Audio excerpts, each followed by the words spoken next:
Við erum komin á Hliðarlínuna og í dag það engin annar en NBA-dómarinn Joey Crawford sem með okkur á línunni. Hann á leiðinni til landsins og við ætlum að taka eldsnögt spjall við Karfan.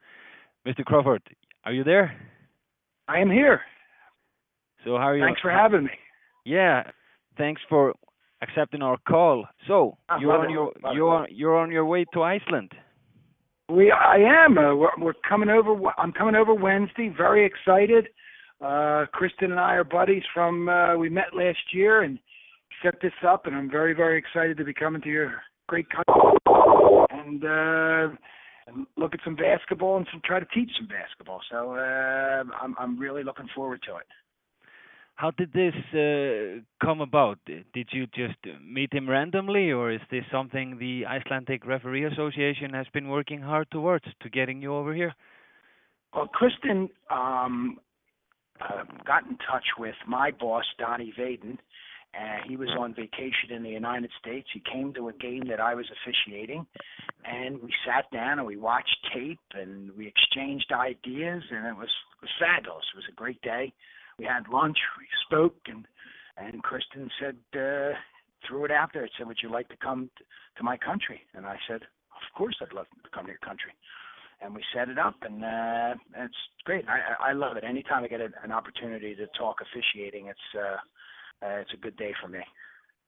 And, well, since you're a referee in the NBA, I'm guessing you don't get a lot of time off, do you? Well, it depends on how far you go in the playoffs, Sean. What happens is that there's 60 of us to do this job. 35 usually make it to the playoffs. Some guys don't make it to the playoffs, and then their season is over. And some guys go to the first round, and then they're eliminated. And I've been lucky enough to go to June. So my last game was June, I think it was June 16th. It was the Game 6 of the San Antonio-Miami series. And that was my last game. So, but it's a 12-month job. It really is, because you're constantly working out. You're looking at rules, and so it's really a 12-month job. Yeah. Also, especially when the season stretches as far as it does in your case, if my information does not betray me, you're the current referee today has the most Game 7s in the playoffs. I do. I don't know whether that's good or bad. I think my bosses trust me. I think they still trust me. And when they stop trusting me, that's when I'm going to retire. So that's the way it's set up. So I'm going to keep going until they tell me that I can't do it anymore. That's how I'm going to do it. Is this a big part of your job? Do you do a lot of lectures? I like it. I really do. I try to do it as much as I can, because what it does is it makes you, the referee, much better, because you're constantly going over the material and you're talking officiating, and I really like doing it. I do it whoever asks, I go. The NBA has to okay everything that we do. We just can't do it arbitrarily. We just can't do it on our own. We have to, anything that we do outside of our officiating, we have to okay it with our bosses. Okay. When you come over here, you're going to be partnering up with Mr. Salt Hartani. So this lecture is it's going to be a real good insight when we're talking American basketball and European basketball. I can't wait, because anytime I can sit down with any official, I learn.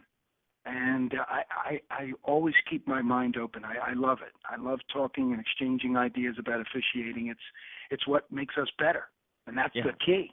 The key is for us to get better all the time. And I really enjoyed this kind of stuff. I really do.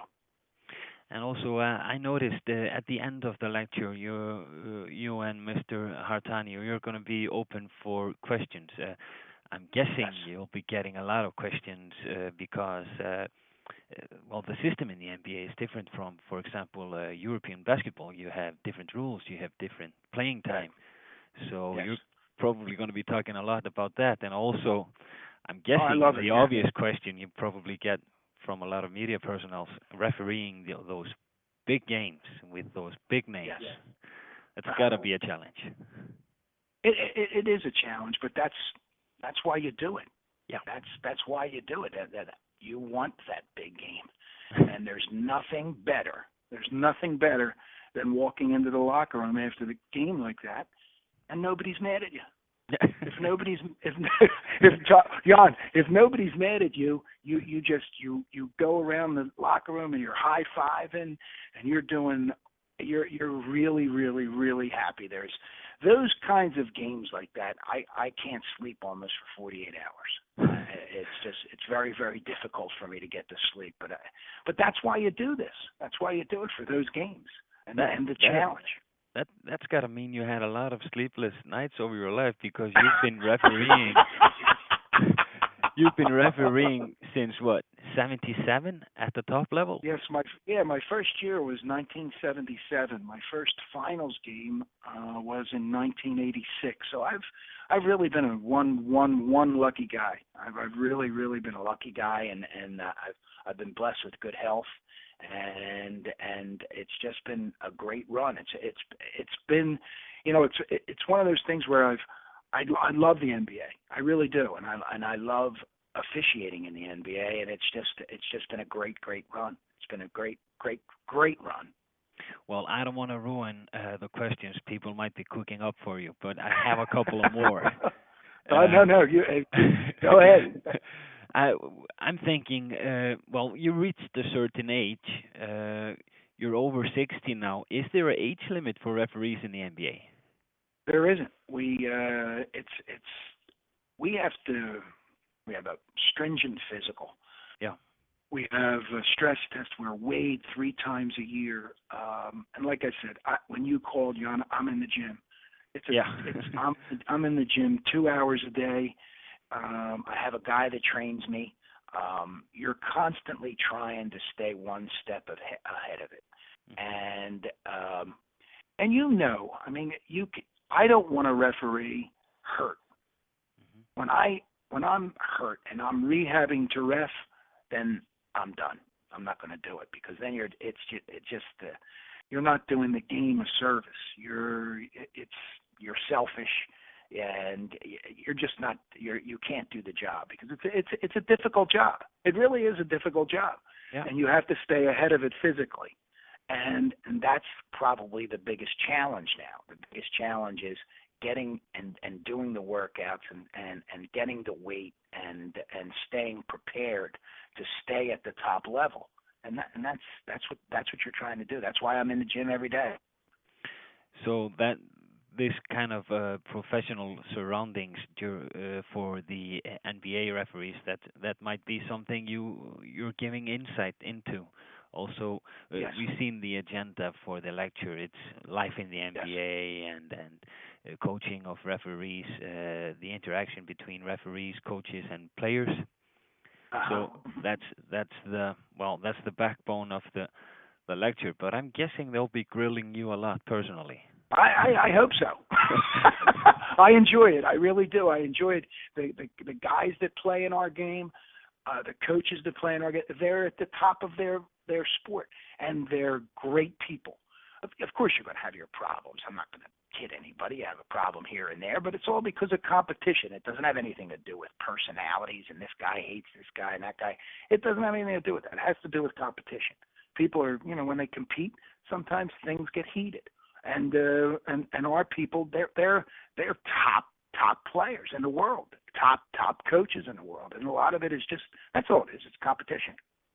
Yeah. So the NBA requires top referees, and you're probably the only country in the world, right, with professional referees overall, or are there many more? I think you're right. I think we are. Our football referees are all professional. Our hockey in the NHL and the baseball. Yeah, I guess you're right. I guess I never even looked at it that way, to be honest with you. But you're right. Yeah, well, you have the biggest grossing league also in the world, so I'm guessing the standards are, well, quite different to what every other league is supposed to be used to. Yes, I mean our standards are high, and rightfully so. Rightfully so. We the guys in our woman, we don't shy away from that. We know the standards are high, and we know that we have to get the plays right. That's bottom line here. When I'm in Iceland, in your country, and talking about and at a clinic, that's what we're talking about. We're talking about getting the plays right. Yeah. That's the key. That's the job. Our job is to get the plays right. I mean, do I have to be physically fit and all that? Of course I do. But the bottom line is, I got to get the plays right. That's the key. The key is to try to get the plays right. Yeah. Well, I'm guessing everybody are really excited for you and Mr. Sartani to come to Iceland. I'm not gonna burn any more of your time. I'm very excited. So thanks for giving us the time, Mr. Crawford, and we'll be seeing you in Iceland. I can't wait. Thank you very much, Han. I appreciate the conversation.